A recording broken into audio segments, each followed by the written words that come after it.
Kabanata 1, paggising ng bagyo, tahimik na humahati ang bangka ni Lon sa mala. Ismeraldang tubig ng El Nido.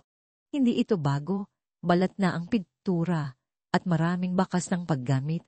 Ngunit tapat ito, at alam ni Lon ang bawat ugali ng makina. Ang hangin ay sariwa, may amoy alat, at ang sikat ng araw ay naglalaron sa matatayog na cars mga pormasyong apob na tila nagbabantay sa kanilang pagdaan. Ngunit sa kabila ng lahat ng ganda, may isang bagay na bumabagabag kay Lon. Isang bigat na nakakapit sa hangin, mas mabigat pa sa papalapit na unos. Sakay niya ang dalawang turista, sina Marco at Elena Reyes. Maganda sila, magalang, ngunit kakaiba.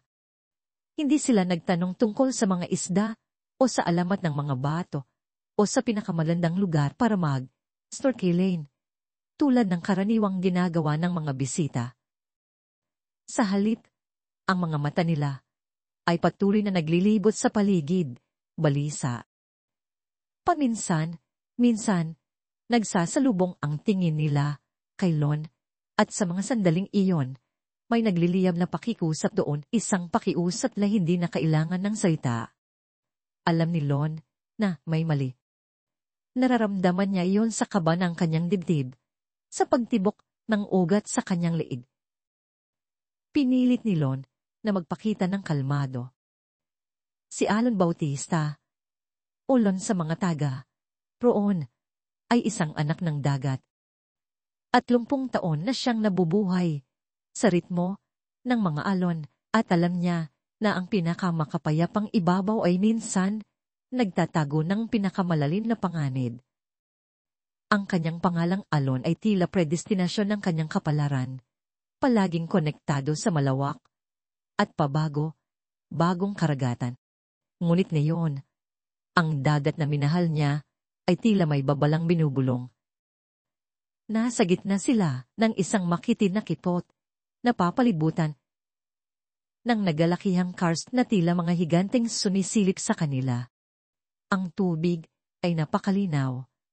Makikita ang mga kulay, kape at berdeng halaman sa ilalim. Subalit, ang pakiusap sa mga mata ng mag-asawa ay mas nakakahabol ng pansin kaysa sa tanawin. Bigla, nilamon ng isang tunog ang kapayapaan. Isang nakakabining ugong ng makina, mas malakas, mas agresibo kaysa sa ingay ng makina ni Lon. Pumilis ang tibok ng puso ni Lon. Kinumpirma ng tunog ang kinatatakutan niya. Mula sa likod ng isang pulo, bigang sumulpot ang isang speedboat na kulay itim, umahati sa tubig na tila isang paniki na lumabas sa dilim. Sa manibela, nakatayo ang isang lalaking may matalim na panga at mga mata, na kasing lamig ng bakal si Renato Cortez. Sa likod niya, 6 na armadong tauhan. Ang mga baril ay nakatutok sa kanila. Lon, bilisan mo, bulong ni Marco. Ang boses ay nanginginig. Walang sinayang na oras si Lon. Buong lakas niyang inikot ang manibela. Ang lumang bangka ay umuga at pinisil ang gas. Ang ugong ng makina ni Lon ay halos mawala sa tunog ng papalapit na speedboat. Nagsimula ang habulan.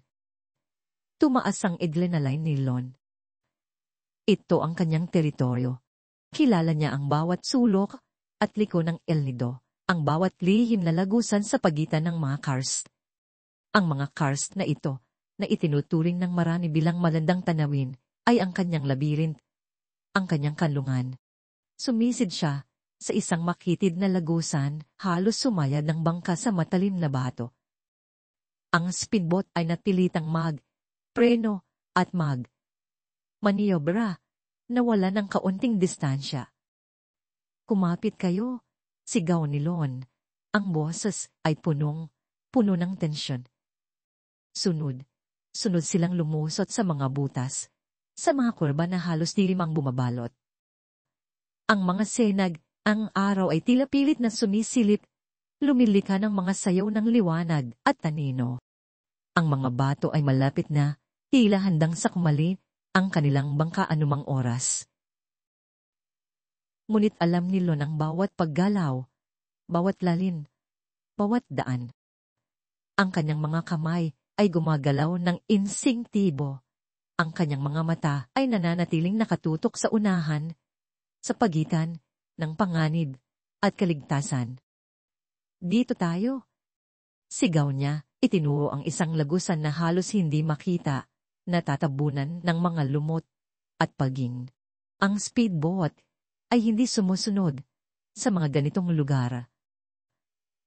Masyadong malaki, masyadong mabilis para sa masalimuot na labirint na ito. Ngunit si Ren Cortez ay hindi sumusuko. Nakita ni Lon ang pagkabigo sa mukha ni Ren habang binabaril nito ang paligid. Umaasa na tatamaan sila ng bala. Ngunit nanatili silang nakatago.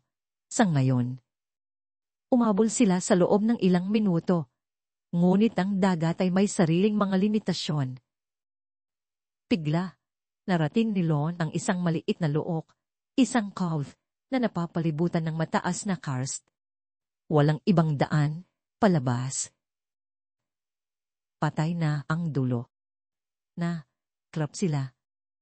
Mabilis na gumalaw ang speedboat, inarangan ang tanging daan palabas. Nakatayo si Ren Cortez. Ang kanyang mukha ay galit na galit. Huwag na kayong lumaban. Ibigay niyo ang dala niyo. Wala kaming ibibigay, sigaw ni Marco. Sumunod ang putukan. Kumalabog ang mga bala sa kahoy ng bangka. Bumasag sa salamin. Yumuko sina Lon, Marco, at Elena. Ang mga bala ay tila ulan na bumabagsak sa kanila. Lon, sigaw ni Elena, ang kanyang boses ay puno ng takot, ngunit may matinding determinasyon. Huwag mong kalilimutan. Mabilis na iniabot ni Marco ang isang maliit na Aussie flash drive. Ito. Kunin mo ito. Itago mo. Ang huling mga salita ni Marco habang ipinupusit niya ang os sa palad ni Lon. Ang init ng osb ay tila apoy sa balat ni Lon. Ipagbigay, alam ang katotohanan sa mundo, Lon. Para sa Palawan. Bago pa man makasagot si Lon, isang putok ang umalingaw-ngaw. Pumagsak si Marco. Sa tabi niya, ang dugo ay mabilis na kumalat sa dik ng bangka. Isang pangalawang putok, at si Elena naman ang bumagsak. Ang kanyang mga mata ay nakatitig sa kawalan. Ang kanyang huling tingin ay kay Lon. Namatay sila agad. Ahimik, brutal. Naestatwa si Lon nakayuko. Ang kanyang mga kamay ay puno ng dugo. Ang kanyang puso ay halos sumabog sa kanyang dibdib. Hindi siya makagalaw. Ngunit ang boses sa kanyang isip ay sumisigaw. Kailangan mong mabuhay. Kailangan mong gawin ang huling habilin nila. Dumilim ang paningin ni Lon. Ngunit hindi dahil sa gabi, kundi sa purong takot at galit. Nagpatuloy ang pagbaril sa bangka. Unti itong lumulubob. Gamit ang huling lakas niya, bumulusok si Lon sa tubig. Ang os ay mahigpit na nakahawak sa kanyang kamay. Sumisid siya ng malalim. Pilit na inabot ang isang maliit na butas sa ilalim ng karst, isang kuweba na lubog sa tubig na matagal na niyang alam. Madilim. Malamig. Ang tubig ay humuhuni sa kanyang paligid, ngunit ang tunog ng putukan at ang nakakabining katahimikan ng kamatayan ay mas malakas sa kanyang isip. Nasa loob na siya ng kuweba, nagtatago sa dilim. Pasag ang bangka, patay na ang mag-asawa. Si Lon, na lamang ang natira, isang tagapagligtas na hindi inaasahan, isang saksi na may hawak na katotohanan na mas mabigat pa sa karst na nakapalibot sa kanya. Siya, na ngayon, ang target. Ang bagyo ay nagsisimula pa lamang. Kabanata 2. Agos ng katotohanan, halos wala ng lakas si Lon nang makalabas siya mula sa ilalim ng karst sa kuweba na naging pansamantalang kanlungan niya mula sa putukan at kamaten. Ang dugo ng asawang Reyes ay kumapit sa kanyang balat at ang lamig ng tubig ay hindi sapat upang hugasan ang imahe ng kanilang pagkabagsak. Ang hangin sa labas ay tila may dalang bulong ng panganib. Nangangatog ang kanyang mga kalamnan, ang kanyang baga ay nagpupumilit na huminga. Ngunit hawak pa rin niya ng mahigpit ang usb, isang maliit na bagay na mas mabigat pa sa ginto, na tila naglalabas ng sariling init sa kanyang palad. Tumangoy siya ng tahimik, pilit na iniiwasan ng anumang bakas ng speedboat ng mga Cortez. Kahit sa dilim ng madaling araw, alam niya ang bawat alon, bawat bato. Ang kanyang pangalang, Alon, ay hindi lamang isang tawag. Ito ay ang kanyang buhay, ang kanyang pagkatao. Dinala siya ng agos sa isang maliit na pulo, isa sa libong maliliit na lupa na nakakalat sa Palawan na walang naninirahan. Dito, sa ilalim ng mga punong kahoy, matatagpuan niya ang kaunting kapayapaan upang magplano. Sa loob ng ilang araw, ang kanyang buhay ay naging isang walang katapusang pakikipagsapalaran upang mabuhay. Siya ay isang anak ng Palawan. Alam niya kung paano maghanap ng sariwang tubig sa mga liko ng mga batuhan, kung paano mangisda gamit ang pinakamsimpleng mga kagamitan, kung paano gumawa ng pansamantalang tilahan sa ilalim ng mga dahon ng niyog. Ang bawat sandali ay isang laban-laban sa gutom, laban sa takot, laban sa mga multo ng nakaraang gabi. Gabi, pinagmamasdan niya ang maliit na usb, ang tanging pruweba ng katotohanan na masisira ang mundo ng mga makapangyarihan. Isang gabi, sa ilalim ng kabilugan ng buwan na tumatagos sa mga dahon ng palma, naglakas, loob si Lon na buksan ng usb. Mayroon siyang maliit na waterproof na smartphone, lumanang ngunit gumagana pa, na ginagamit niya para sa GPS at komunikasyong pang-emergency. Ito ay may power bank na sinisingil niya sa araw sa pamamagitan ng maliit na solar panel. Sa mahinang liwanag ng screen, nagsimula siyang mag-scroll sa mga file. Ang nakita niya ay parang sumtok sa kanyang sikmura. Mas masakit pa sa anumang pinsala sa katawan. Ang video, malalaking barkong dragging na lumulunok ng buhangin at mga bato mula sa ilalim ng dagat, naghahanap ng titayin. Hindi ito ang mga pangkaraniwang barko ng mga mangingisda na kilala niya. Ang mga barkong ito ay dayuhan, malaki, at ang kanilang ginagawa ay halimaw. Ang mga imahe, dating makulay na mga coral reefs na ngayon ay patay na, puti, at parang kalansay. Ang mga isda ay wala na, tanging mga buto na lamang ang nakakalat. Ang mga scientific reports, detalyadong paglalarawan ng pagtalasom ng tubig, pagkasira ng ekosistema, at ang pagkawala ng mga species na minsang yumabong. At ang nakakakilabot sa lahat, mga audio recordings, mga boses ng mga lalaki na uusap tungkol sa kuota, pagtakpan, at paglilinis ng mga problema na tila tumutukoy sa mga taong tulad ni Marco at Elena. Ang isa sa mga boses ay pamilyar kay Lon, bagaman hindi pa niya alam kung sino.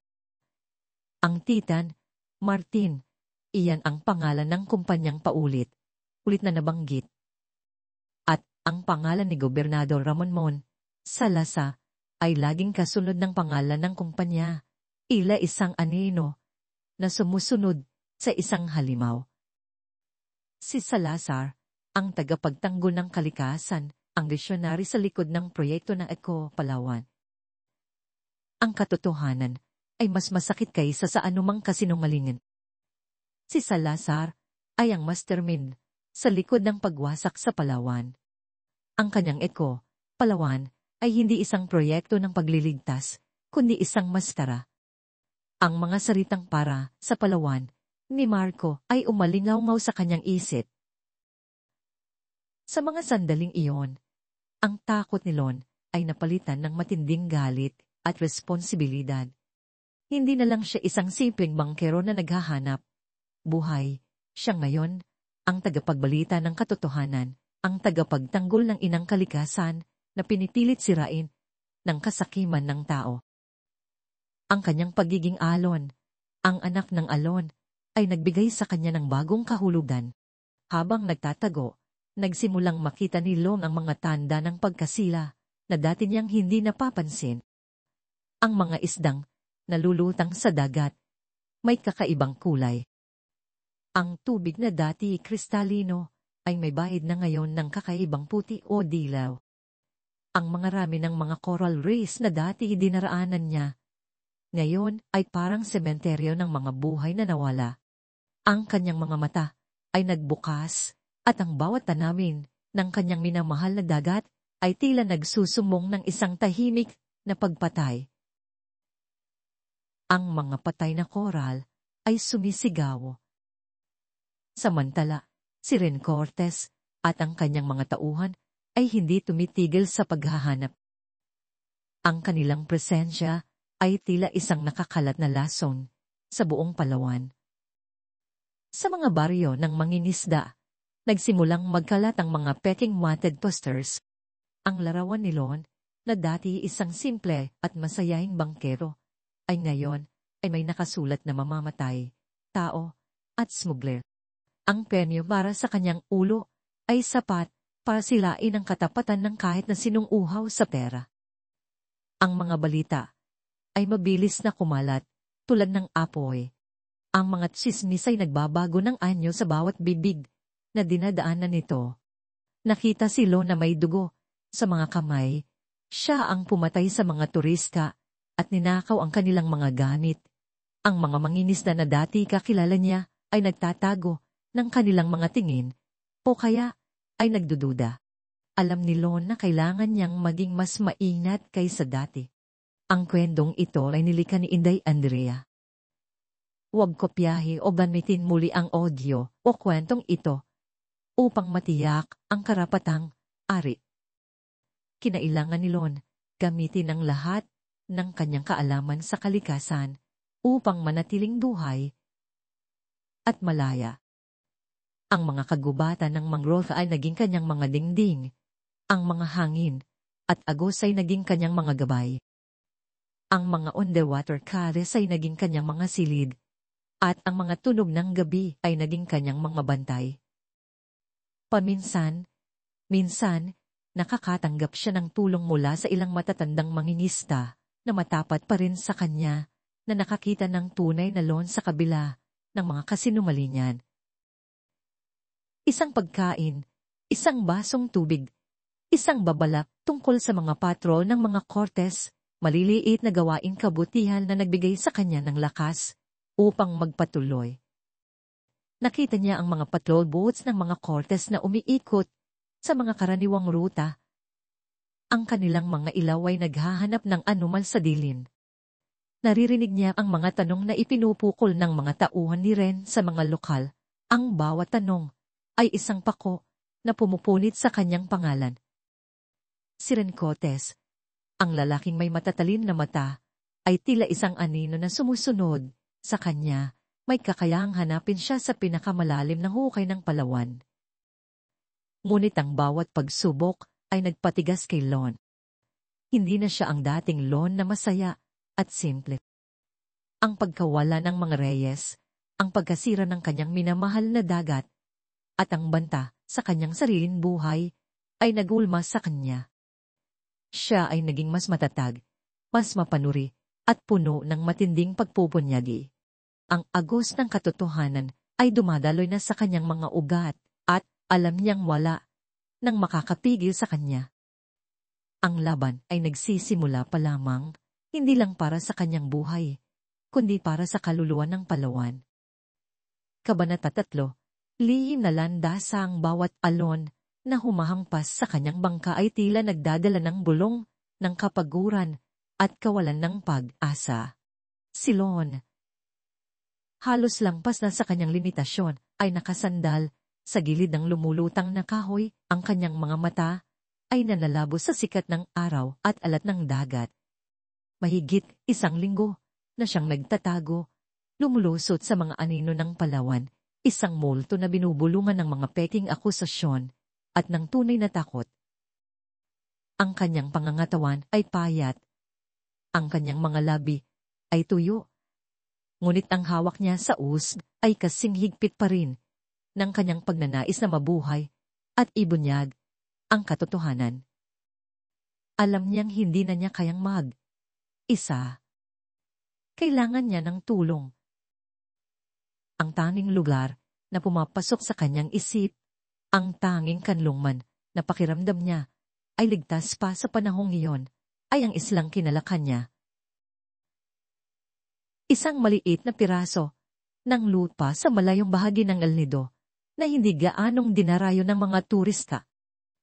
Dito, kasama niya ang kanyang pamilya at mga kaibigan, kabilang na si Diwa. Ang alaala ni Diwa, ang kanyang pangalan na nangangahulugang espiritu o Diyosa sa matandang Tagalog, ay tila isang tanglaw sa dilim ng kanyang pagtakas. Ang kanyang malalim na pagmamahal sa dagat, ang kanyang matatalas na mata, at ang kanyang matapang na kalooban, ang mga ito ay kailangan niya ngayon. Pinalihis niya ang kanyang munting bangka na halos hindi na gumagana patungo sa isang pamilyar na baybayin. Ang mga puno ng palma ay yumayad pag sa hangin. Ang puting buhangin ay kumikinang at ang tunog ng mga alon ay tila isang lumang awitin na nagpapabalik sa kanya sa kanyang pagkabata. Ngunit ang kapayapaan ay panandalian lamang. May mga banta sa bawat sulok at ang puso niya ay nananatiling alisto. Napakagat siya ng labi nang makita ang ilang pamilyar na istruktura. Ang kubo ng mga mangingisda. Hindi pa siya nakakadaong ng buo, may isang figura na lumabas mula sa lilim ng isang puno ng mangla.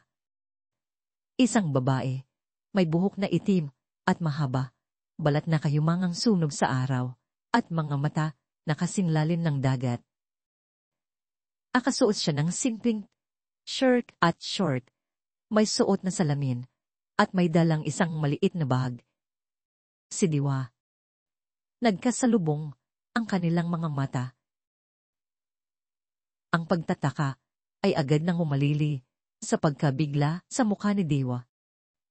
Si Lon, ang lalaking nakikita niya sa mga wanted posters, payat, marumi, at puno ng takot.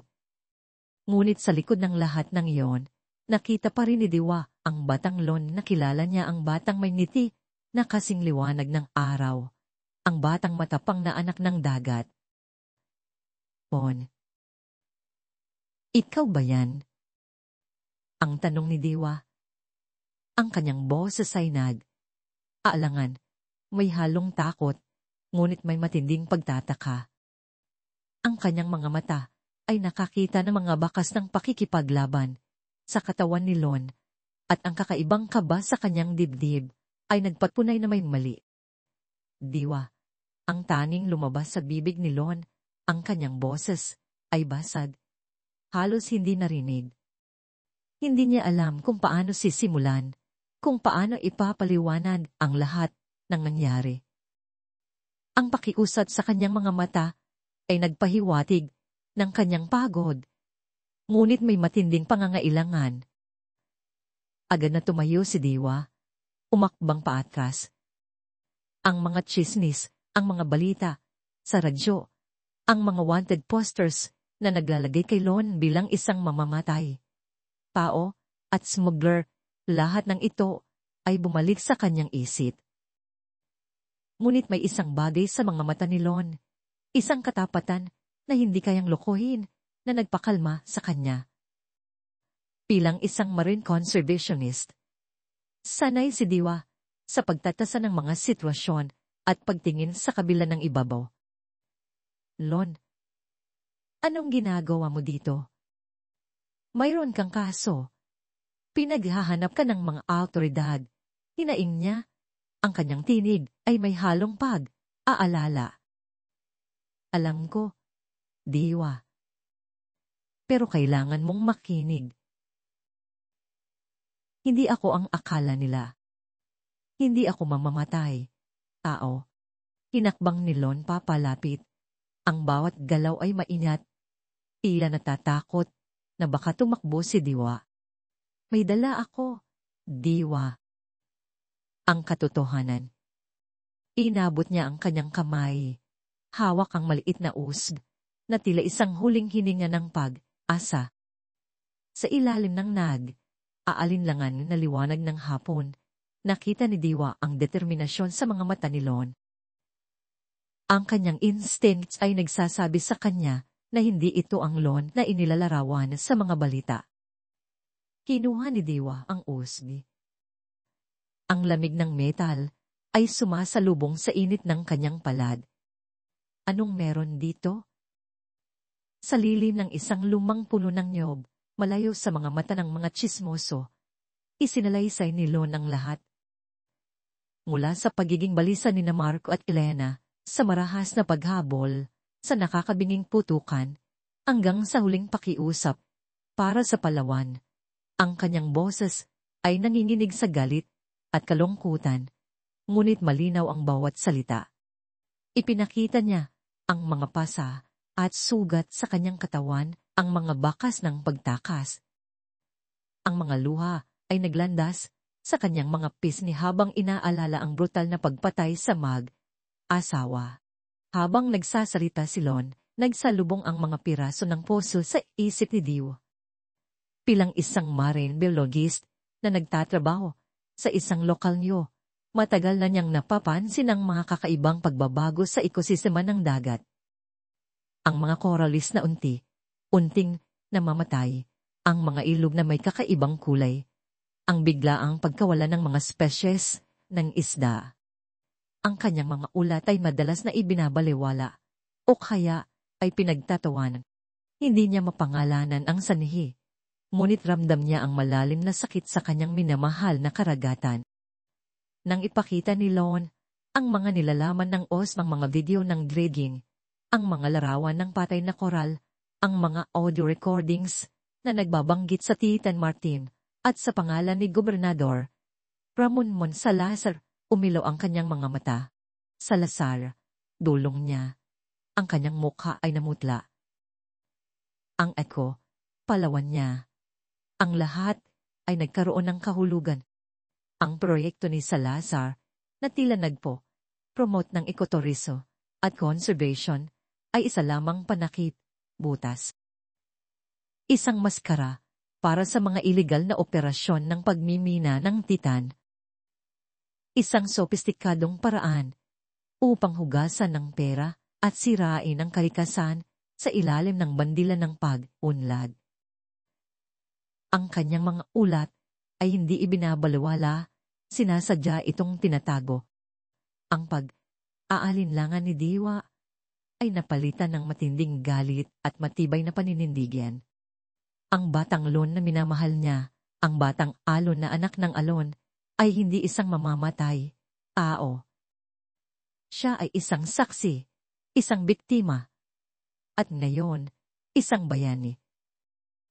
Ang pagtingin niya kay Lon ay nagbago, hindi na lamang ito isang kaibigan mula sa pagkabata, kundi isang kasama sa laban, isang kapwa, mandirigma.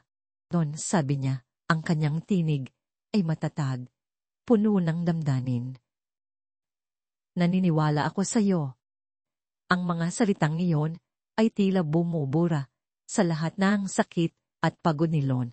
Sa mga mata ni Diwa, nakita niya hindi lamang ang pag-unawa, kundi pati na rin ang lumang apoy ng pagmamahal. Ang kanilang pagkabata, ang kanilang alaala, sa ilalim ng araw at sa gitna ng dagat ay tila muling sumiklab, mas maliwanag at mas matibay na yon sa harap ng panganib.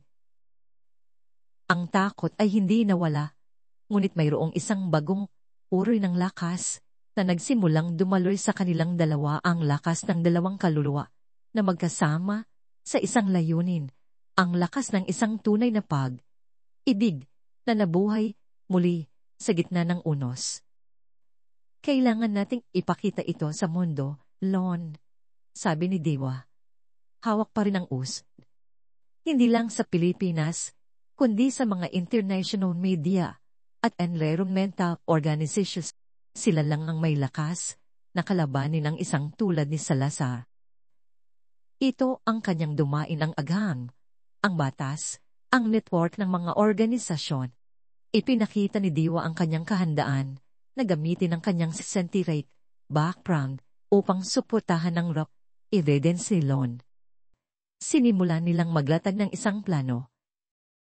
Kailangan nilang maging mas matalino kaysa kay Salazar, mas mabilis kaysa kay Len Cortez. Ang Eco Palawan Project, paliwanag ni Diwa, ay ang kanyang perpektong takip, si Lin. Gumagamit siya ng mga pondo para sa sustainability tourism. Pero ang totoo ay para ito sa money laundering at para legalisahin ang kanyang illegal mining operations. Kailangan nating maghanap ng mas maraming ebidensya ng mga taong handang magsalita at kailangan nating gawin ito ng tahimik. Kailangan nating maging ahino. Si Lon, na sanay sa paggalaw sa mga lihim na daanan ng dagat, ay naramdaman ng muling pagbuhay ng kanyang espiritu. May kaagapay na siya. Hindi na siya nag-iisa. Ang kanyang kaalaman sa bawat sulok ng Palawan, bawat kipot, bawat kuba, ay magiging kanilang sandata. Ang kanyang instinct sa dagat na minsan ay ginamit lamang para sa pangingisda at pagdadala ng turista, ay ngayon ay magiging susi sa kanilang kaligtasan at sa paglalantad ng katotohanan.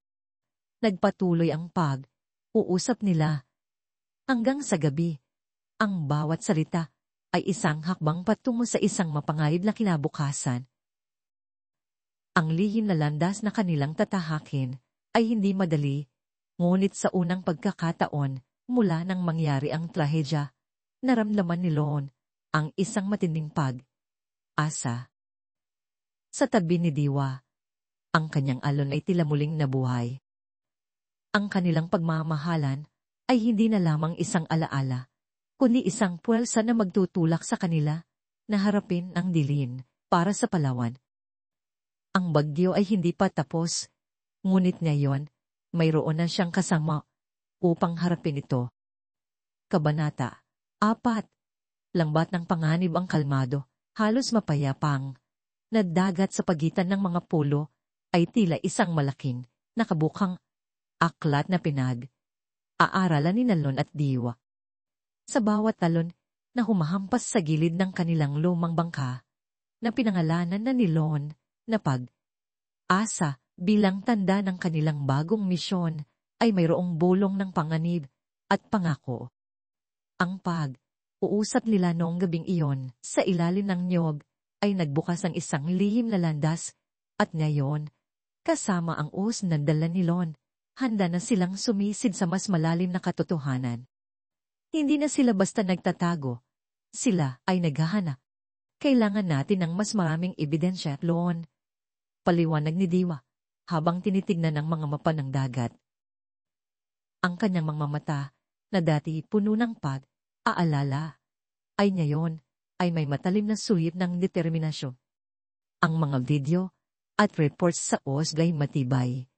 Ngunit mas magiging malakas ito kung mayroon tayong real time footage ng kanilang ginagawang ngayon, lalo na ang mga toxic waste na ibinubuhos nila.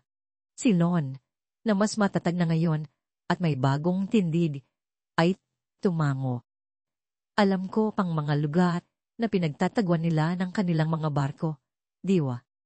Karamihan sa mga dredging operation ay ginagawa sa gabi, malayo sa mata ng mga mangingisda. Hindi sila naghahanap ng isda, naghahanap sila ng ginto sa ilalim ng dagat. Ang kanilang plano ay simple, ngunit mapanganib. Gagamitin nila ang kanilang kaalaman sa mga lihim na kipot at kuwebang liblib sa Palawan. Magpapanggap sila bilang mga turista na naghahanap ng mga undiscovered spots, isang ironya na hindi nakatakas sa kanila. Sa ilalim ng taklob ng gabi, sila magsasagawa ng operasyon upang kumuha ng mga pruweba. Unang gabi, lumusong sila sa isang rehiyon na kilala sa malalim nitong tubig at tago na mga dalampasigan. Ang Pag-asa ay dahang gumalaw. Ang makina nito ay halos hindi marinig. Ang hangin ay malamig at ang mga bituin ay nagkalat sa langit, tila mga saksi sa kanilang misyon. Maya, mula sa likod ng isang malaking karst, biglang sumulpot ang malalaking dragging ships ng Titan Martin. Hindi ito ang mga pangkaraniwang barko. Ang mga ito ay dambuhala. Ang kanilang mga suction pipes ay parang higanteng proboses na lumulunok ng buhangin at putik mula sa ilalim ng dagat. Tingnan mo iyan, Lon. Bulong ni Diwa. Ang kanyang boses ay nanginginig sa galit habang kinukuha niya ang kanyang kamera na may night vision.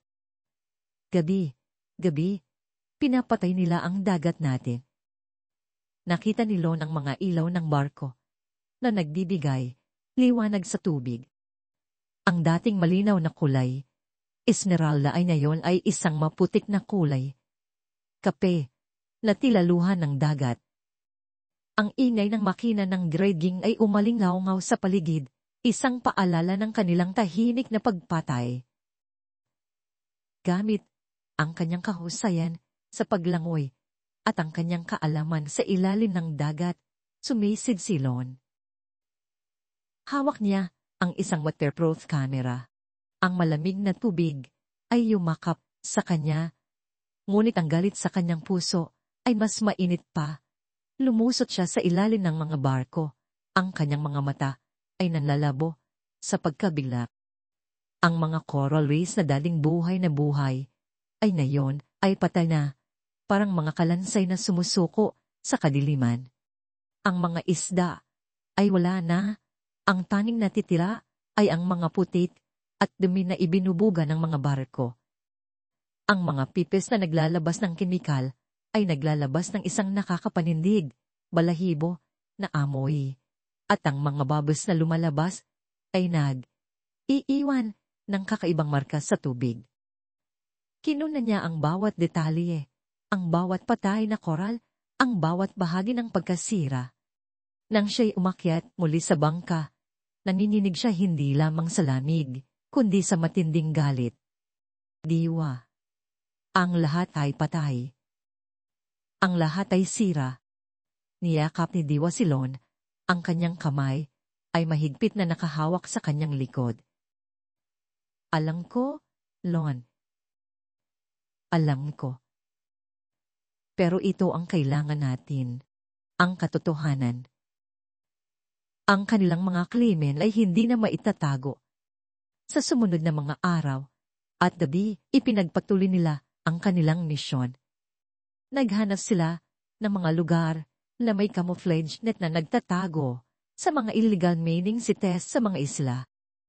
Kinunan nila ang mga lalaki na nagtatrabaho, ang mga truck na nagdadala ng mga mineral at ang mga bantay na armado. Ang bawat click ng kamera ay isang suntok sa kasakiman ng Titan Martin.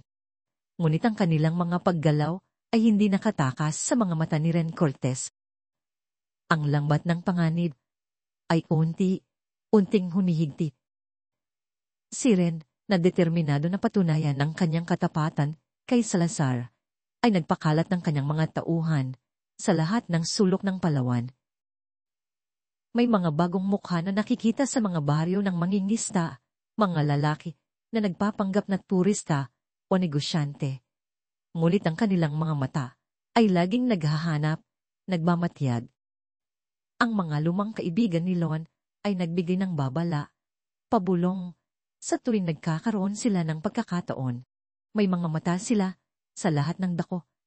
Lon, babala ng isang matandang mangingisda. Ang kanyang boses ay puno ng pag-aalala. Mas mabuti pang magtago kayo. Ang mga lalaki ni Ren ay hindi nagbibiro. Isang gabi, habang naglalayag sila pabalik mula sa isang matagumpay na operasyon ng pagkuha ng ebidensya, nakita ni Lon ang isang pamilyar na anino sa likod nila. Isang speedboat na kulay itim. Ang mga ilaw nito ay bahagyang nakatago. Ngunit ang ugong ng makina nito ay hindi mapagkakaila. Si Ren Cortez. Kumapit ka, Diwa. Sigaw ni Lon. Mabilis na inikot ang manibela ng pag-asa.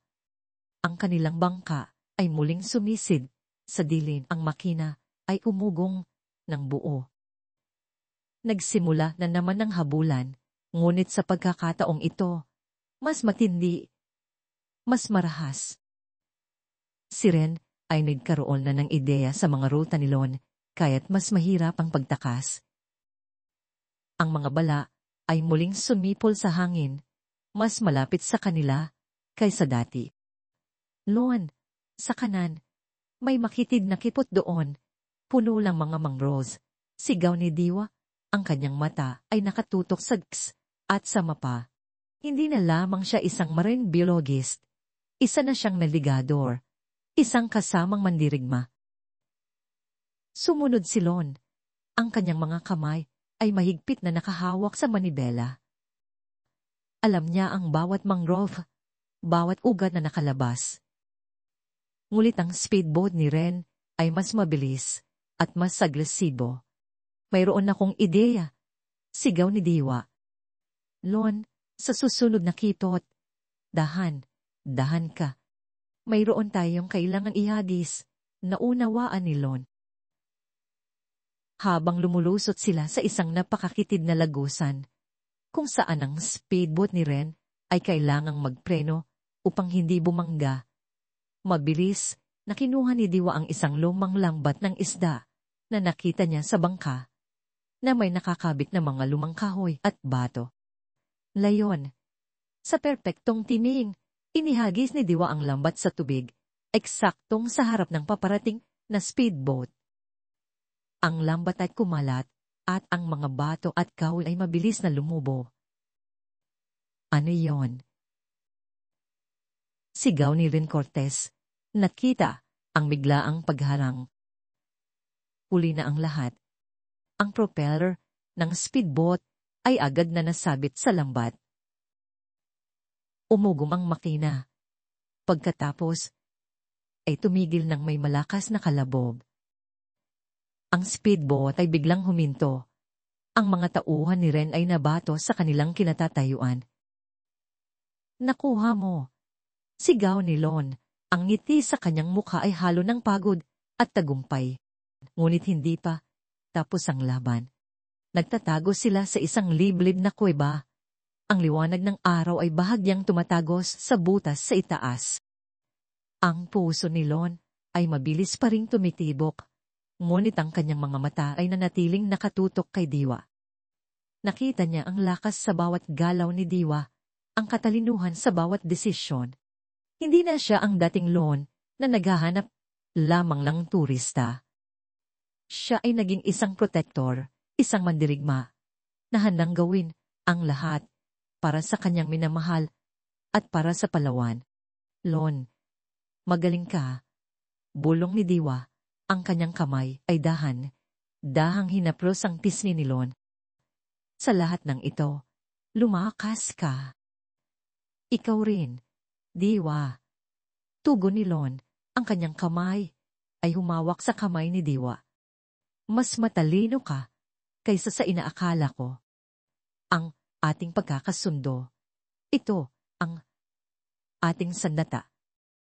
Ang kanilang pag-ibig na muling sumiklab sa gitna ng panganib ay naging pundasyon ng kanilang pakikipaglaban. Ang bawat pagsubok na kanilang hinarap ay nagpalin sa kanilang tiwala sa isa't isa, sa kanilang pagmamahalan, at sa kanilang matinding determinasyon. Sila ay naging isang ganap na koponan. Ang kaalaman ni Lon sa dagat at ang katalinuhan ni Diwa ay naging perpektong kumbinasyon.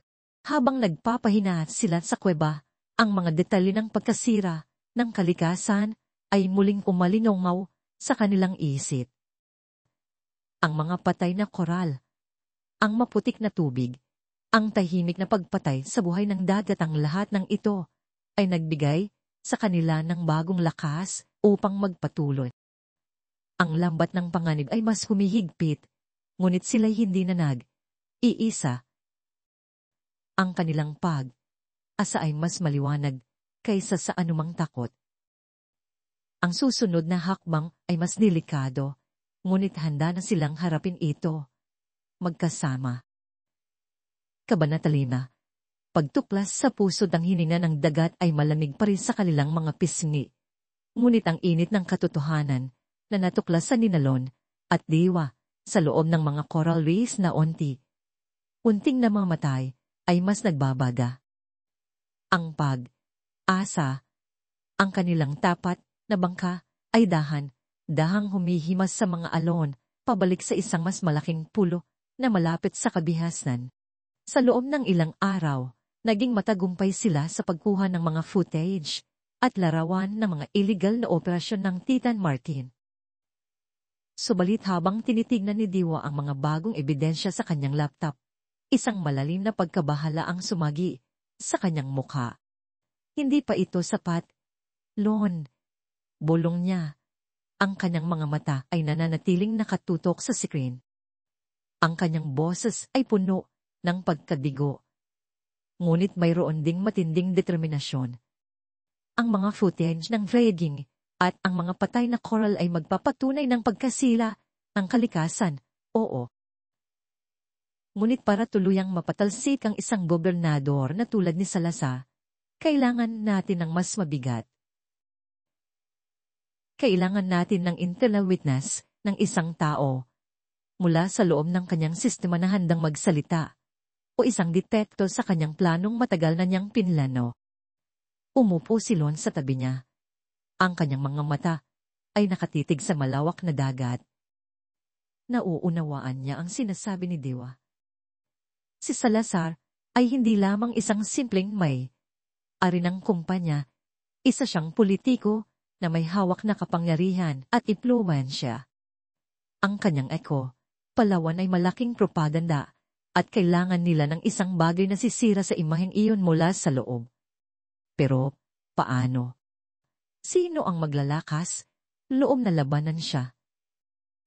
Ang lahat ay tila takot sa kanya. May mga tao akong kilala sa El Nido. Sagot ni Diwa, ang kanyang mga daliri ay dahang gumagalaw sa keyboard. Sa mga lokal na organisasyon, sa mga ahensya ng gobyerno na hindi pa lubos na nasisila. Kung may makikita mang butas sa kanyang sistema, doon natin matutukasan. Pero delikado. Lilikado. Ang salitang iyon ay tila isang malaking anino na sumusunod sa kanila. Ang paghahanap ni Ren Cortez ay hindi tumitigil. Alam nila na ang bawat galaw nila ay sinusubaybayan. Ngunit ang pagbalik sa El Nido, sa gitna ng teritoryo ng kaaway, ay isang kinakailangang panganib. Gagamitin natin ang mga kontak mo, sabi ni Lon, ang kanyang boses ay matatag. At ako, kakausapin ko ang ilang matatandang mangingisda na kilala ko. Matagal na nilang nararamdaman ang pagbabago sa dagat. Baka may alam sila. Sa ilalim ng taklob ng gabi, ang asa ay dahang pumasok sa mas malapit sa El Nido, sa isang liblib na baybayin na hindi gaanong dinarayo. Nagpalit sila ng anyo. Si Lon ay nagbihis ng simpleng damit, sibilyan na tila isang ordinaryong mangingisda, habang si Diwa ay nagsuot ng damit na mas formal, na tila isang researcher o worker na nagtatrabaho sa lugar. Ang kanilang mga puso ay mabilis na tumitibok, ngunit ang kanilang mga muka ay kalmado at determinado. Pumasok si Diwa sa bayan, naglalakad sa mga kilalang lugar na madalas puntahan ng mga lokal na aktivista at opisyales. Ang kanyang mga lumang kakilala ay nagulat sa kanyang paglitaw, lalo na dahil sa mga balita tungkol kay Lon. Ngunit ang kanyang reputasyon bilang isang tapat at masigasig na conservationist ay naging pabor sa kanya. Kinausap niya ang isang kaibigan na nagtatrabaho sa Local Environmental Office. Isang babaeng may pangalang Marisa na may takot sa mga mata, ngunit may pagnanais ding tulungan ng Palawan. Samantala, lumusot si Lon sa mga barong ng mga mangingisda sa mga lugar kung saan ang tunay na pulso ng Palawan ay nararamdaman. Hinanad niya si Mang Delphine, isang matandang mangingisda na may matatalim na mata at buhok na kasing puti ng buhangin. Si Mang Delphine, na dati nagbigay sa kanya ng babala, ay agad na nakakita ng bagong determinasyon sa mga mata ni Lon.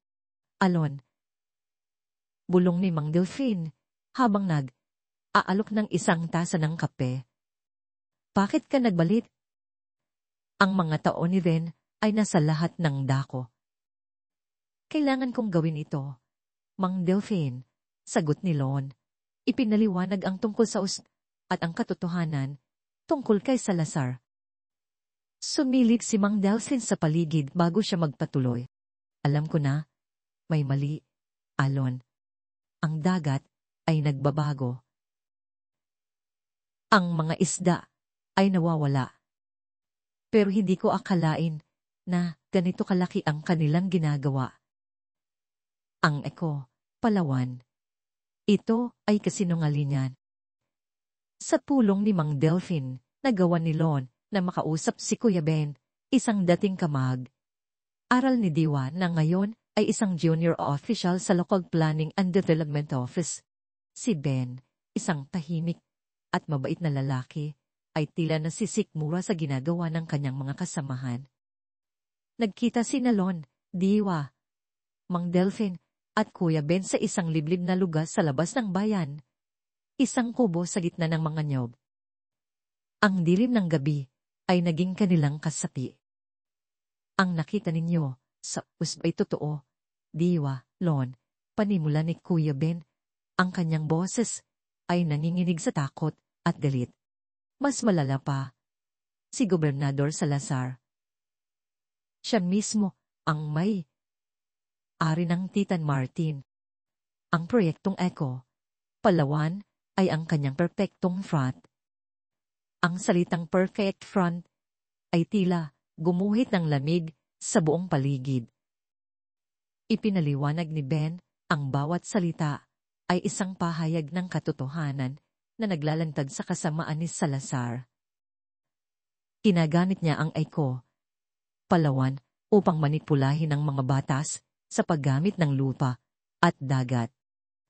Pinibili niya ang mga lupa sa mababang halaga. Ginagamit ang mga lokal na ordinansa na tila para sa ekotourism. Pero sa likod ng lahat ng iyon ay ang paglilinis ng lupa para sa pagmimina ng ditan. Ang mga mamahaling resorts na itinayo niya, iyan ang kanyang money laundering scam. Ang pera mula sa iligal na pagmimina ay ginagamit niya upang magtayo ang mga resort na tila legal, na nagpapalabas na siya ay isang environmentalist at developer na nagdadala ng trabaho at Ibinigay ni Ben ang iyang serye ng documents, mga lantitos na may peking paglilitat, mga permits na minanipula, at mga transaction records na nagpapakita ng malalaking halaga ng pera na lumilipat mula sa mga kumpanyang aari ni Salazar patungo sa mga shell corporations na konektado sa Titan Martin. Ito ang smoking gun na kailangan nila. Ang ebidensya na nagpapakita ng direktang koneksyon ni Salazar sa iligal na operasyon. Ang mga opisyal, patuloy ni Ben, ang ilan ay binibili, ang ilan ay tinatakot. Kung hindi ka sasama sa kanyang laro, mawawala ang trabaho mo. O mas malala pa, ang pamilya ko. Natatakot ako, Diwa. Salamat, Ben, sabi ni Diwa. Ang kanyang kamay ay mahigpit na nakahawak sa mga dokumento. Ang kanyang mukha ay namutla sa dami ng impormasyon. Ngunit ang galit sa kanyang puso ay mas matindi pa. Hindi ka iisa. Protektahan ka namin. Ngunit habang nagsasama-sama ang mga piraso ng puzzle, nagkaroon din ng bagong uri ng panganib. Si Gobernador Salazar, na may matatalas na political instinct, ay nakaramdam na mayroong gumagalaw sa diin. Ang paghahanap niya kina Lon at Diwa ay hindi na lamang para sa ito ay para sa anumang bakas na maglalantad sa kanyang tunay na muka. Ang mga tsismis sa bayan ay hindi na lamang tungkol kay Lon bilang isang mamamatay. Ngayon, may mga bulong tungkol sa mga taong naghahanap ng gulo sa mga opisyales. Ang mga tao ni Ren Cortez ay hindi na lamang naghahanap kina Lon at Diwa. Sila ay nagtatanong tungkol sa mga kamag, anak ni Diwa, sa mga matatandang mangingisda na pinaghihinalaan nilang tumulong kay Lon. Ang kanilang mga pamilya, ang kanilang mga mahal sa buhay, ay ngayon ay nasa panganib. Diwa, may pumunta sa bahay, nagtatanong sa akin tungkol sayo. Bulong ng kanyang tiyan sa telepono, ang boses ay puno ng takot. Sabi nila, kalaban ka ng gobyerno. Delikado raw ang ginagawa mo. Ang impormasyong yun ay tila isang malaking pako na tumusok sa puso ni Diwa. Ang banta ay hindi na lamang sa kanila ni Lon. Ito ay sa lahat ng taong minamahal nila. Ang balanse ng panganib ay bumigat at ang oras ay umuubos. Si Salazar ay hindi lamang isang politiko, siya ay isang halimaw na nakatago sa likod ng isang maskara ng patunlad. Ang kanyang muling pagpapakita sa publiko bilang isang eco-champion sa nalalapit na pista ng Palawan sa El Nido ay lalong nagpatindi sa kanilang pakiramdam ng pagkadali. Doon, sa harap ng buong mundo, pinaplano niyang pulihin ang kanyang sarili, habang ang Palawan ay unting namamatay sa ilalim ng kanyang mga paa. Kailangan nating kumilos ng mabilis, Lon, sabi ni Diwa. Ang kanyang mga mata ay nanlalabo, ngunit puno ng matinding apoy. Ang takot para sa kanyang pamilya ay nagbigay sa kanya ng bagong uri ng lakas. Wala na tayong oras. Kailangan nating ipakita ito sa lahat. Ang pagtatago ay hindi na opsyon. Ang laban ay personal na ngayon, at ang kapalaran ng Palawan ay nakasalalay sa kanilang mga kamay. Ang pusod ng kasamaan ay nabunyag na, at ngayon, oras na upang harapin ang dilim. Ang kanilang lihim na landas ay humantong sa isang point of no return, at ang taning daan ay ang paglaban. Kabanata 6. Harapin ang dilimang gabi ay balot ng matinding pag-iisip, ngulit ang liwanag ng isang sulong ilawan sa loob ng kuweba ay sapat upang ipaliwanag ang desperasyon sa kanilang mga muka. Hawak ni Lon ang mga dokumentong ibinigay ni Kuya Ben. Ang bawat piraso ng papel ay parang isang karga na mas mabigat pa kaysa sa batong pinagkukutaan nila. Si Diwa naman ay nakatutok sa kanyang laptop. Ang mga footage ng pagwasak sa karagatan at ang patay na mga koral ay paulit-ulit na nagpapakita sa screen. Ang impormasyon tungkol sa koneksyon ni Gobernador Salazar sa Titan Martin at ang kanyang Palawan bilang fraud ay hindi na lamang isang hinala, ito ay isang tiyak na katotohanan. Ngunit paano nila ito ilalabas? Wala na tayong oras, Lon, bulong ni Diwa. Ang kanyang boses ay tila isang hinahabol na hangin. Ang paghahanap sa atin ay mas matindi. Ang mga tauhan ni Ren ay nasa lahat ng dako. Hindi na sila nagtatanong lamang tungkol sa atin, kundi pati na rin sa ating mga pamilya, sa mga tumutulong sa atin. Ang takot sa kanyang mga mata ay totoo, ngunit ang determinasyon ay mas matindi pa. Para magkaroon ito ng epekto, kailangan nating gawin ito sa harap ng mundo. Saan? Tanong ni Lon. Ang kanyang panga ay mahigpit na nakakagat. Ang ideya ng paglabas sa taguan at harapin ang panganib ay nakakatakot. Ngunit ang pagpapaubaya sa Palawan na mamatay ay mas masakit pa. Ang pista ng Palawan, sagot ni Diwa.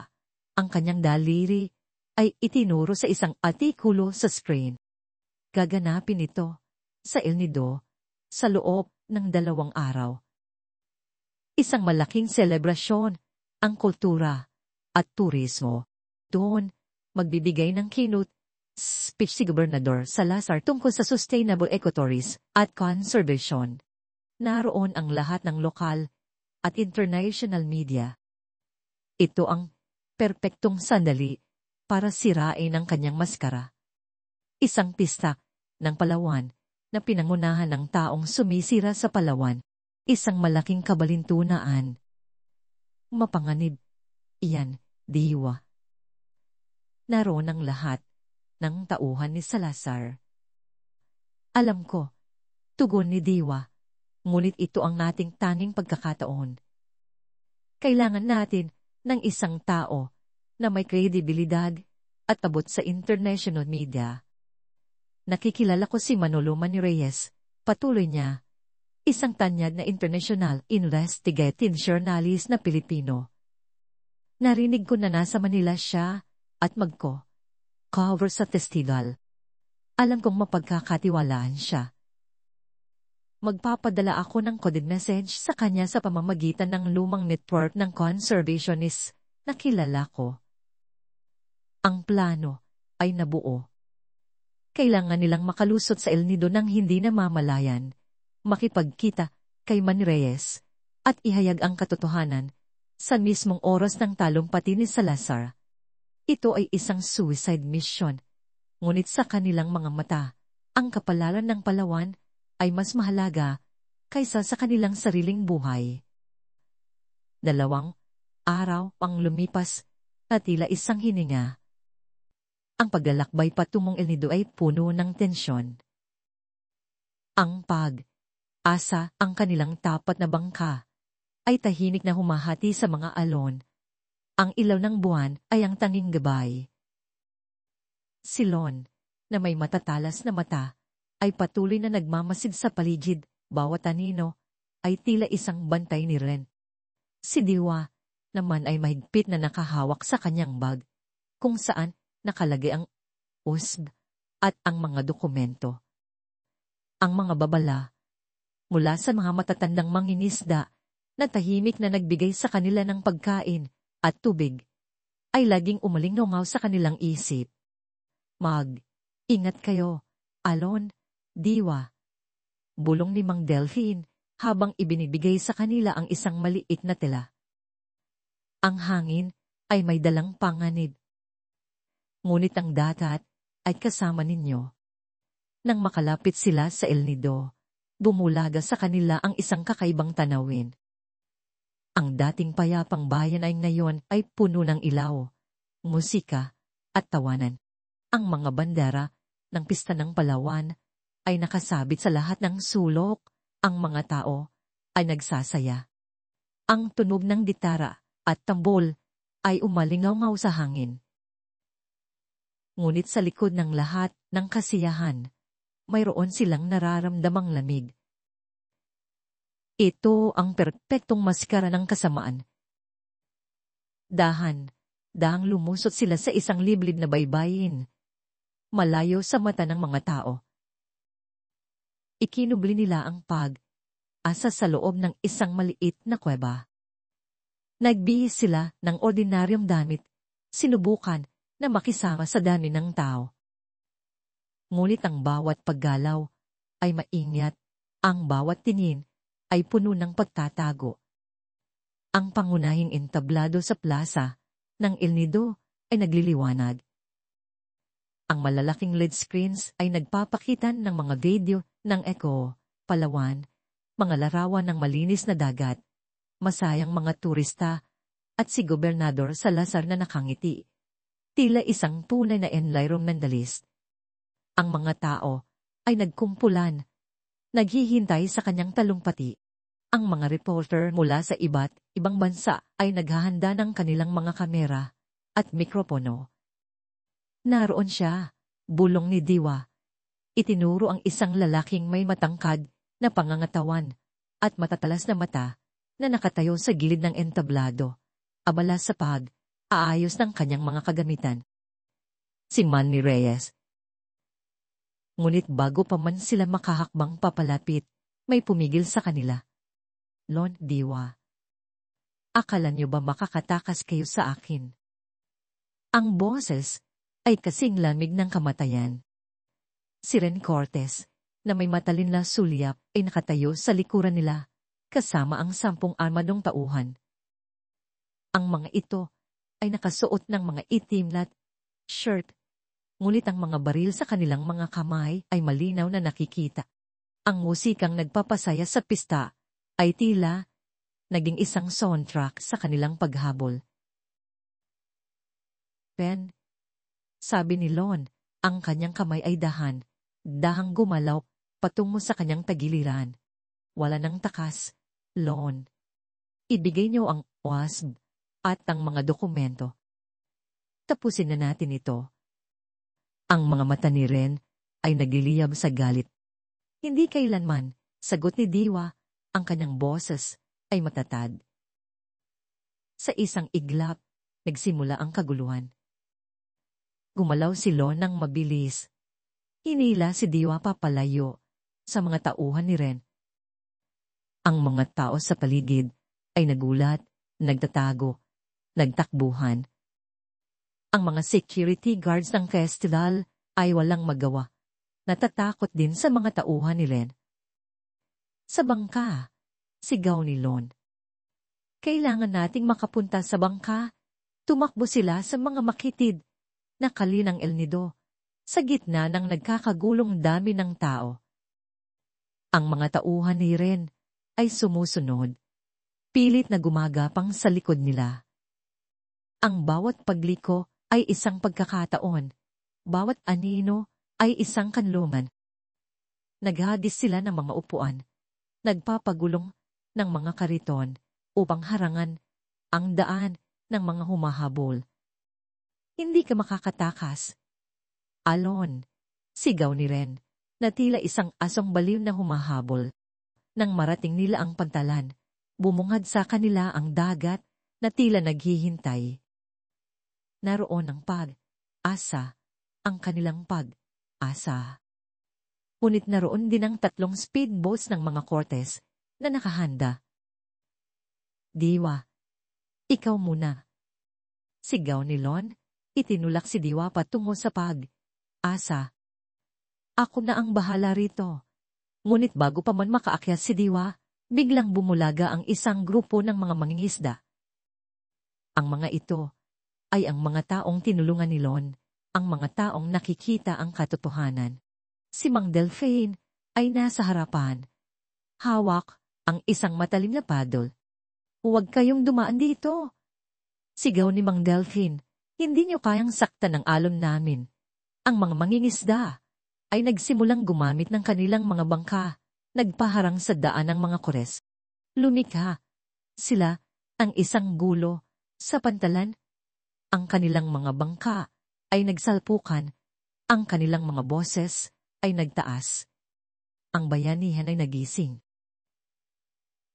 Lon, kunin mo ang ilabas mo ang katotohanan. Sigaw ni Diwa. Itinulak ang sa kamay ni Lon. Ako na ang bahala kay Manny. Nang marating ni Lon ang pag-asa, umakyat si Ren Cortez sa kanyang speedboat. Ang kanyang mukha ay puno ng matinding galit. Papatayin kita, Alon. Nagsimula na naman ang habulan sa dagat. Ngunit sa pagkakataong ito, si Lon ay hindi lamang tumatakas. Siya ay lumalaban. Tinaganit niya ang bawat sulok ng palawan, bawat malalim na kipot, bawat batuhan. Ang pag-asa ay tila lumilitad sa ibabaw ng tubig. Habang si Ren ay patuloy nang humahabol, ang mga bala ay sumisipol sa hangin. Nang makarating sila sa isang makitid na kipot malayo sa mata ng mga tao, napansin ni Lon ang isang maliit na burol sa gitna ng dagat. Isang ideya ang nabuo sa kanyang isip.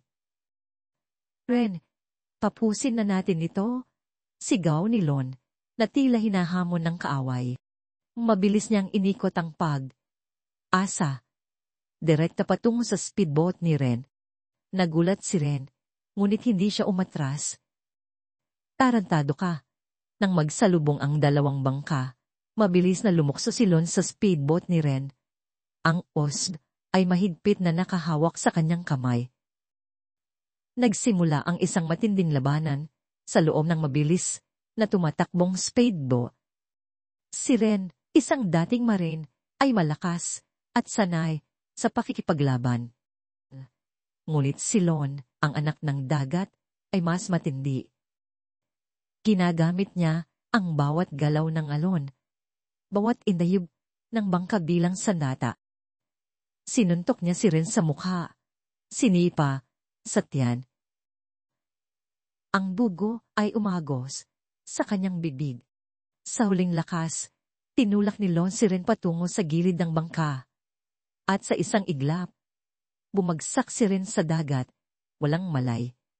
Tapos na, Ren, bulong ni Lon, habang pinipihit ang manibela ng speedboat patungo sa mga Coast Guard na papalapit. Ang tunog ng mga sirena ay kumalingaw-ngaw sa malayo.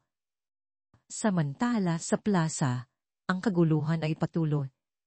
Si Diwa, na may matinding determinasyon, ay sinamantala ang gulo na nilikha ng mga mangingisda. Tumakbo siya patungo sa entablado, pilit na lumusot sa mga pulis at security. Nakita niya si Manny Reyes, na abala sa pagkuha ng mga footage ng kaguluhan. Manny, nandito ako. Mayroon akong ebidensya. Sigaw ni Diwa, ang kanyang boses ay halos hindi marinig sa gulo. Ngunit bago pa man niya maabot si Manny, nakita niya ang malaking LED screen na nagpapakita ng talumpati ni Gobernador Salazar. Ang gobernador ay nakatayo sa entablado, nakangiti at nagbibigay ng kanyang maling pangako. Ang Palawan ay mananatiling isang paraiso ng kalikasan. Ang Palawan ay ang ating pag-asa para sa kinabukasan. Sa isang iglap ng henyo, nakita ni Diwa ang isang bukas na port sa isang media console sa gilid ng entablado na naiwan ng isang nagmamadaling technician. Walang aatubili, mabilis niyang isinaksak ang os na ibinigay sa kanya ni Lon. Pinindot niya ang isang baton at sa isang iglap, ang dedo ng pagwasak sa karagatan ay biglang lumabas sa malaking LED screen. Isang paraiso ng kalikasan. Ang boses ni Diwa ay umalingaw-ngaw sa mikropono na hindi niya alam na bukas. Ang kanyang mukha ay lumabas sa screen, katabi ng mga footage ng mga patay na coral reefs, ng mga barkong dredging, at ng mga kemikal na ibinubuhos sa dagat. Ito ba ang paraiso na sinasabi mo, Gobernador Salazar? Ang iyong Palawan, ay isang malaking kasinungalingan. Ang lahat ng ito ay gawa mo. Ang ngiti sa mukha ni Gobernador Salazar ay agad na nawala. Ang kanyang mga mata ay nanlaki. Ang kanyang panga ay bumagsak. Ang mga tao sa plaza ay nagulat. Pagkatapos ay nagkaroon ng matinding galit. Ang mga reporter ay nagtaasan ng kanilang mga mikropono at kamera. Ang kanilang mga flash ay nagbibigay liwanag sa buong plaza. Ang mga dokumentong ito, sabi ni Diwa, habang ipinapakita ang mga kopya ng documents mula kay Kuya Ben, ay nagpapatunay na si Gobernador Ramon Salazar ang may-ari ng Titan Martin. Siya ang sumisira sa Palawan sa ilalim ng pangalan ng pag-unlad. Ang buong plaza ay napuno ng galit at hiyawan. Salazar, mandaraya, palayasin ang buhaya. Sa dagat, narating ni Lon ang baybayin. Kasama ang speedboat ni Ren Cortez na may lula ng walang malay na si Ren. Ang mga Coast Guard ay nagmamadali. Ang mga pulis ay nagkukupulan. Ang mga media ay nagtatakbuhan patungo sa kanila. Ang kanilang mga kamera ay nakatutok. Ngunit sa kanyang mga mata, nakita ni Lon ang malaking LED screen sa plaza. Nakita niya si Diwa, matapang na nakatayo, at ang mga footage na nagpapakita ng katotohanan. Ang dilin ay nabunyag. Ang kasinungalingan ay nagkalat. Ang Palawan ay nagsisimulang huminga muli sa gitna ng gulo at kaguluhan. Ang laban ay hindi pa tapos, ngunit ang pinakamadilim na bahagi ay natapos na. Ang pag-asa ay lumiwanag sa gitna ng unos. Kabanata 7, bagong bukang liwayway ang hiyawan ng galit at pagkabigla mula sa pista ng Palawan ay umalingaw sa buong El Nido. Hindi lamang sa hangin kundi pati na rin sa puso ng bawat mamamayan. Ang mukha ni Gobernador Ramon Salazar, na dating puno ng kapangyarihan at pagkunwari, ay nanatiling blanko sa malaking LED screen, frozen sa sandali ng kanyang pagkabunyag. Ang kanyang mga piking ngiti at mga salita tungkol sa Palawan ay biglang naging abo na tupok ng nagliliyab na katotohanan na inilabas ni Diwa. Hindi pa natatapos ang kanyang huling salita. Biglang dumating ang mga pulis at plainclothesed investigators. Hindi na lamang nagtatago sa dilim. Ang international na media na naroroon para sa festival ay agad na kumilos. Ang kanilang mga kamera ay kumikislap. Ang mga mikropono ay nakatutok sa nagkakagulong gobernador. Si Salazar, na ilang minuto pa lang ay nagmamayabang sa kanyang reaksyon, ay mabilis na kinuyom ang kanyang mga kamay, ay sinapian ng mga poses. Ang pag-aresto sa kanya, sa harap ng buong mundo, at sa pinakamataas na punto ng kanyang piking kaluwalhatian, ay isang simbolo ng pagbagsak ng kasinungalingan. Hindi nagtagal, kumalat ang balita na nahuli rin si Renato Cortes. Ang kanyang speedboat, na ngayon ay puno ng mga bala at malakas na bumangga, ay naitaboy sa baybayin kasama si Lon. Si Lon, bagaman, sugatan at pagod, ay naging buhay na ebidensya ng brutalidad ni Ren at ng Titan Martin. Ang mga pulis, kasama ang suporta mula sa Coast Guard at isang anti-corruption task force na matagal nang naghahanap ng pagkakataon, ay agad na umaksyon. Si Ren at ang kanyang mga tauhan ay mabilis na dinakip. Ang kanilang mga mukha ay puno ng pagkabigo at galit. Ang lambat ng panganib na matagal nilang inihasik ay sa huli. Sila rin ang nabitag. Ang sumunod na mga araw ay puno ng kaguluhan. Ngunit ito ay isang uri ng kaguluhan na nagdadala ng paglilinis. Ang mga balita ay umalingaw sa buong bansa at sa internasyonal na komunidad. Ang mga footage ni Lon sa ilalim ng dagat, ang mga scientific reports ni Diwa, ang mga documents na ibinigay ni Kuya Ben, lahat ay binagsama-sama upang bumuo ng isang hindi matatawarang kaso laban kay Salazar. Ang Titan Martin, na matagal nang nakatago sa ilalim ng anino ng korupsyon, ay agad na inimbestigahan. Ang mga accounts nito ay frozen, ang mga arian ay kinumpiska, at ang mga koneksyon nito sa mga politiko at negosyante ay unting nabunyag. Isa-isa, ang mga taong tumulong kay Salazar sa kanyang mga krimen ay nadamay. Ang kanilang mga pangalan ay nabahira ng kahihiyan. Para sa Lon at Diwa, ang pagkatapos, ang pista, ay hindi nangangahulugang pagtatapos ng kanilang laban. Bagaman sila ay kilala bilang mga bayani, ang simple at tahimik na bangkero at ang matapang na conservationist, nanatili silang mapagpakumbaba. Ang pagiging bayani ay hindi kailanman ang kanilang layunin. Ang kanilang nais ay ang katarungan at ang pagprotekta sa Palawan. Sa gitna ng lahat ng ito, nagsimula ang paggaling ng Palawan. Sa tulong ng mga internasyonal na organisasyon na matagal nang naghihintay ng pagkakataon na umaksyon, at ng isang bagong lokal na pamahalaan na tapat at determinado, nagsimula ang mga programa sa rehabilitasyon. Ang mga marine biologists mula sa buong mundo ay nagpunta sa El Nido, nagtatrabaho kasama ang mga lokal na siyentipiko at conservationists upang simulan ang mahabang proseso ng pagpapagaling ng mga coral reefs. Ang mga artificial reefs ay itinayo, ang mga toxic waste ay nililinis, at ang mga programa para sa sustainable fishing ay inilunsad. Si Lon, na dating itinago sa mga mangrove at mga kuweba, ay lumabas upang maging isang mahalagang bahagi ng paggalin. Ang kanyang kaalaman sa dagat, sa bawat kipot at bawat sulok, ay naging susi sa pagtukoy ng mga lugar na nangangailangan ng pinakamabilis na tulong. Siya ay hindi na lamang isang bangkero. Siya ay isang daide, isang guro, na nagbabahagi ng kanyang kaalaman at pagmamahal sa dagat sa mga turista na ngayon ay naghahanap ng tunay na ecotourism. Ikinukuwento niya ang mga halamat ng mga bato, ang kahalagahan ng bawat isda, at ang kwento ng Palawan na muntik nang mamatay dahil sa kasakiman.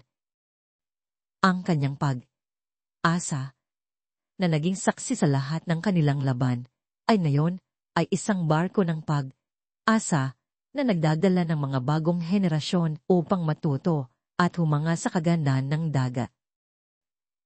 Ang kwentong ito ay nilikha ni Inday Andrea. Huwag kopyahin o gamitin muli ang audio o kwentong ito upang matiyak ang karapatang ari. Si Diwa naman, na ngayon ay may mas malawak na plataporma at mas maraming resources, ay ipinagpatuloy ang kanyang trabaho bilang isang marine conservationist. Ngunit hindi na siya nag-iisa. Si Lon ay laging nasa tabi niya sa bawat research trip, sa bawat community meeting. Silang dalawa ay naging isang pulsa. Ang kanilang scientific knowledge at indigenous wisdom ay pinagsama-sama upang bumuo ng isang mas matibay na pundasyon para sa kinabukasan ng Palawan. At sa gitna ng lahat ng ito, ang kanilang pag-ibig na nabuhay muli sa gitna ng panganib ay lalo pang lumalim at tumibay. Ang bawat hamon na kanilang hinarap ay nagpatibay sa kanilang bond, nagbigay sa kanila ng bagong pag-unawa sa isa't isa. Ang mga gabi ng pagtakas, ang mga araw ng paghahanap ng ebidensya, ang kanilang pagtutulungan upang manatiling buhay, lahat ng ito ay naging bahagi ng kanilang kwento ng pag-ibig.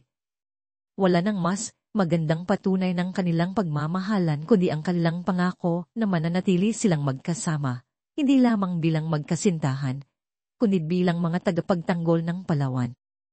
Isang araw, sa ilalim ng maliwanag na sikat ng araw, nakaupo si Lon at Diwa sa isang bagong bangka, mas malaki at mas matibay kaysa sa pag-asa. Pinigyan nila ito ng pangalang Bagong Bukang Liwayway. Hindi na sila nagtatago. Sila ay naglalayag, malayang nag-explore sa muling bumubuhay na kagandahan ng Palawan. Ang mga coral reefs ay nagsisimula nang bumalik sa kanilang dating kulay. Ang mga isda ay muling naglalaro sa ilalim ng tubig. Sa likuran nila, may isang grupo ng mga bata. Ang kanilang mga mata ay malaki at puno ng paghanga. Sila ay mga anak ng mga mangingisda, mga bata na tinuturuan ni Lon at Diwa tungkol sa kahalagahan ng inang kalikasan. Ikinukwento ni Lon ang kwento ng Palawan, ang tungkol sa mga bayani at sa mga mandirigma, sa mga hamon at sa tagumpay. Ikinukwento niya ang tungkol sa bayanihan, ang pagtutulungan ng mga mamamayan upang protektahan ang kanilang tahanan. Ang isang bata ay nagtanong, "Kuya Lon, ibig sabihin ba kahit maliit lang tayo, kaya nating gumawa ng malaking pagbabago?" Ngumiti si Lon at tiningnan si Diwa, na nakaniti rin sa kanya. "O anak, kahit maliit lang tayo, basta mayroon tayong pag-asa at pagkakaisa, kaya nating gumawa ng pinakamalaking pagbabago. Ang Palawan ay ang ating patunay." Ang kanilang kwento ay hindi lamang kwento ng pagtakas at paglaban, kundi kwento ng pag-asa, ang paggaling, at ng pagmamahalan. Ang bagyo ay natapos na, at ngayon, isang bagong bukang liwayway ang sumisikat sa Palawan, isang liwanag na nagbibigay patunay na ang kapangyarihan ng pagmamahal sa kalikasan at sa kapwa ay laging mas matibay kaysa sa anumang kasakiman.